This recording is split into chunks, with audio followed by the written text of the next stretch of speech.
రామ్నాథ్ గారు, పవన్ కళ్యాణ్ ఒక రెండు స్ట్రాటజీలు అమలు చేస్తున్నట్టుగా కనిపిస్తోంది. పాయింట్ నెంబర్ 1, సొంత ఇమేజ్ ఒకటి బిల్డ్ చేసుకోవడం.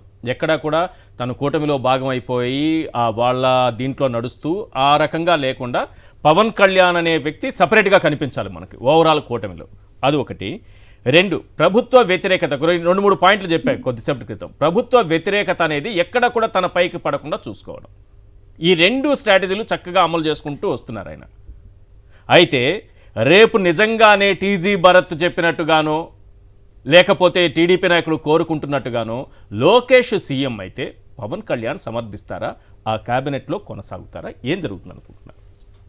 ఇప్పుడు ఈశ్వర్ గారు ఏంటంటే తెలుగుదేశం పార్టీ వాళ్ళకి ఎక్కడ ఫస్ట్ పవన్ కళ్యాణ్ మీద ఒక అసూయ, భయం అన్ని ఒకసారి ఎప్పుడు కలిగాయంటే జగన్మోహన్ రెడ్డిని ఏదో మొత్తంగా లేపేద్దాం వైఎస్ఆర్ కాంగ్రెస్ పార్టీని అన్నట్టు చంద్రబాబు నాయుడు గారు తిరుమల లడ్డూలో ఏదో కలిసిందని చెప్పేశారు. అవును, అది తెలుగుదేశం పార్టీకి ప్లస్ అవుతుంది అనుకున్నారు. కానీ హఠాత్తుగా ఆయన దూసుకెళ్లారు, ఆశయం బట్టలు వేసుకొని నేనున్నా మీ అందరికీ అని. అవును, అప్పుడు తెలుగుదేశం పార్టీ వాళ్ళకి ఒక పెద్ద ఇబ్బంది వచ్చింది. ఓహో, అంటే ఈ ఓటింగ్ మొత్తం హైజాక్ చేయడానికి ప్రతి చోట ఇతను మధ్యలో దూరుతున్నారు. Correct correct. ఈ బేస్ మీద ఓట్లేసి హిందువులందరినీ ఈయన తీసుకెళ్తే మాకేం మిగులుతుంది అనేది ఒక్కటి వచ్చింది. ఆ తర్వాత వీళ్ళు నామినేటెడ్ పదవులు కొద్ది రోజుల క్రితము ప్రతి జిల్లా అధ్యక్షుడికి, నియోజకవర్గ ఇన్ఛార్జీలకి తెలుగుదేశం జనసేన కేంద్ర కార్యాలయం నుండి పంపిన ఆదేశాలు ఏంటంటే ప్రతి ఎమ్మెల్యే దగ్గరకు అడిగి వెళ్ళి లోకల్లో ఉండే నామినేటెడ్ పదవుల్లో 40% అడగండి.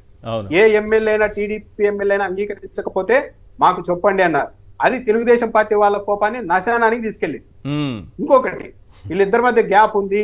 నారా లోకేష్ కు చంద్రబాబు నాయుడు గారికి కూడా తెలుసు పవన్ కళ్యాణ్ సొంతంగా ఎదగడానికి ప్లాన్ చేసుకుంటున్నారు అనడానికి ఇంకో ఎగ్జాంపుల్ ఏంటంటే, సార్ తిరుమలలో జరిగిన దానికి క్షమాపణ చెప్పమన్నారు కదా పవన్ కళ్యాణ్ అన్నప్పుడు నారా లోకేష్ గారు అది ఆయన స్టాండ్, ఇది మా స్టాండ్ కాదు అనేసారు. అంటే మా అంశాన్ని సమర్థించినప్పుడు మేము ఆయన కూడా సమర్థించాం అని చెప్పేశారు. ఇందాక హోంమంత్రి గారు అన్నిండేది ఒకటి. అమిత్ షా గారితో మన చంద్రబాబు నాయుడు గారి నివాసంలో భేటీ జరిగితే గమనించండి, ఒక ప్రధాన మీడియా పత్రికల్లో కావచ్చు, టీవీ ఛానల్లో కావచ్చు, నారా లోకేష్ ఇలా మాట్లాడారు, చంద్రబాబు నాయుడు గారు ఇలా మాట్లాడారు, అమిత్ షాతో అన్నారే కానీ అక్కడ ఉన్న పవన్ కళ్యాణ్ అమిత్ షా గారి మధ్య ఏం జరిగిందని ఒక్క మాట రాయలేదు. అంటే ఇండైరెక్ట్ గా ఆయన్ని డౌన్ చేయడానికి ఒక ప్లాన్ అనేది నడుస్తూ ఉంది. ఇంకొకటి, ఇప్పుడు ఎలా ఉంటుందంటే ఆత్మీయమైన విశ్వాసంతో కూడిన స్నేహం ఉన్నప్పుడు వాంటెడ్ గా కాలుతో దానినా కూడా అరే మనం దోస్తులం రాబాయ్, నువ్వు తంతే తప్పేంటి అనుకుంటారు. ఎక్కడో అనుమానం మొదలైంది అనుకోండి ఇద్దరు వ్యక్తుల మధ్య, పొరపాటున కాలు తగ్గితే రే నంది కాలుతో అంతావా అని చెప్పి వీళ్ళు తనడం మొదలు పెడతారు. ఇప్పుడు అదే నడుస్తాం.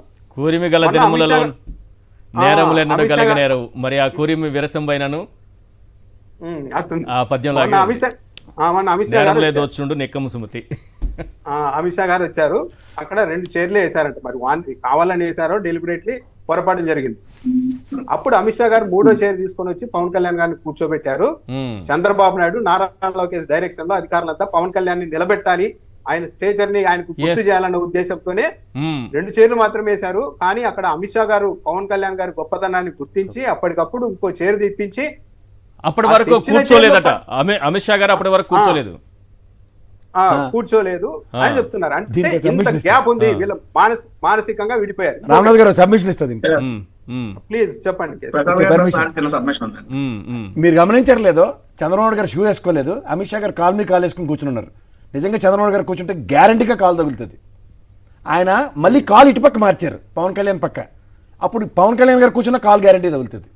మీరు గమనించండి, గతంలో జయరాం రమేష్ ఉన్నాడు, కిరణ్ కుమార్ రెడ్డి వెళ్ళినప్పుడు అలాగే కూర్చునేవాడు.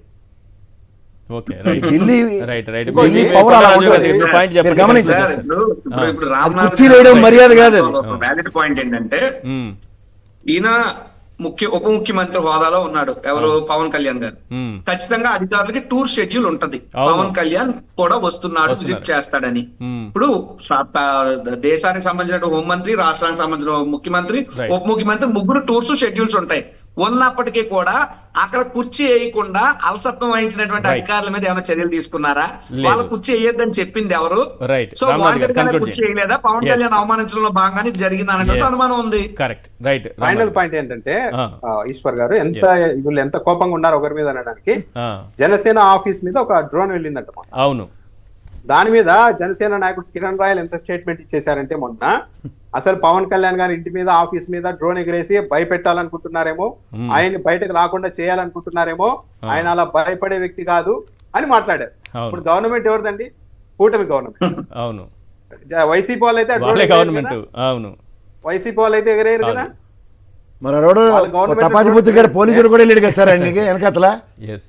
ఎగిరేస్తే పవన్ కళ్యాణ్ భయపెట్టాలనుకుంటున్నారేమో, మీరు బయటకు రాకుండా చేయాలనుకుంటున్నారేమో. అది ఏది సాధ్యం. ఇప్పుడు ఈ డిప్యూటీ సీఎం ఈ ఎపిసోడ్ నడుస్తున్న సమయంలోనే వార్నింగ్లు ఇస్తున్నారంటే వీళ్ళ మధ్య ఎక్కడ లేదు.